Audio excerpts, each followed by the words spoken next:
Changes too. If there are any small towns left to take over, Walmart can now soften them up with carpet advertising for their Walmart Town Council candidates, brought to you by Walmart. Be prepared for the Richard Mellon scapes to drop such inefficiencies as vanity newspapers and simply buy and install their own city governments in the Pittsburghs. Be prepared for the personally wealthy men like John Kerry to become the paupers of the Senate, or the ones like Mike Bloomberg not even surviving the primary against Halliburton's choice for mayor of New York City. Be prepared for the end of what you're watching now.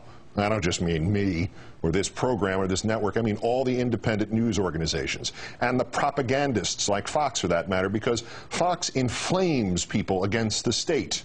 And after today's ruling, the corporations will only need a few more years of inflaming people before the message suddenly shifts to everything's great.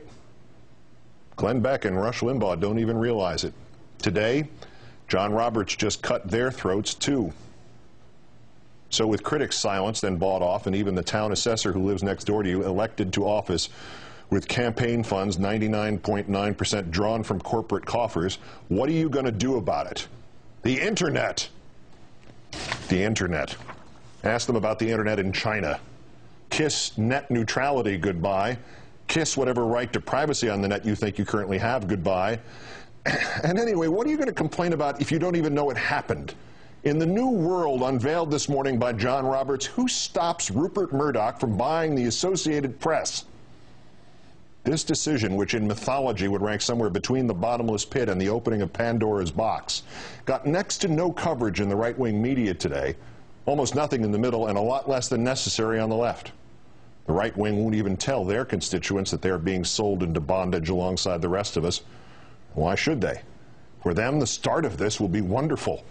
The Republicans, the Conservatives, the Joe Liebermans, the Tea Partiers are in the front aisle at the political prostitution store. They are specially discounted old favorites for their corporate masters.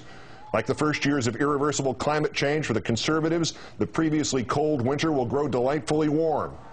Only later will it be hot, then unbearable, then flames.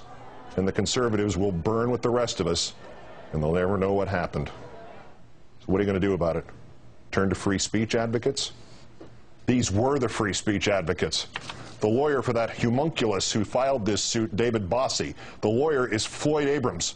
Floyd Abrams, who has spent his life defending American freedoms, especially freedom of speech. Apparently this life was spent this way in order to guarantee that when it really counted, he could help the corporations destroy free speech. His argument, translated from self-satisfied legal jargon, is that as a function of the First Amendment, you must allow for the raping and pillaging of the First Amendment by people who can buy the First Amendment. He will go down in the history books as the Quisling of freedom of speech in this country. That is, if the corporations who now buy the school boards which decide which history books get printed approve, if there are still history books. So what are you going to do about it?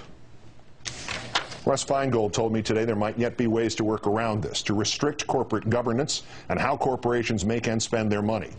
I pointed out that any such legislation, even if it somehow sneaked past this, the last U.S. Senate, not funded by a generous gift from the Chubb Group, would eventually wind up in front of a Supreme Court, and whether or not John Roberts was still at its head would be irrelevant. The next 9 men and women on the Supreme Court will get there not because of their judgment, nor even their politics. They will get there because they were appointed by purchased presidents and confirmed by purchased senators. This is what John Roberts did today. This is a Supreme Court-sanctioned murder of what little actual democracy is left in this democracy. It is government of the people, by the corporations, for the corporations. It is the Dark Ages. It is our Dred Scott.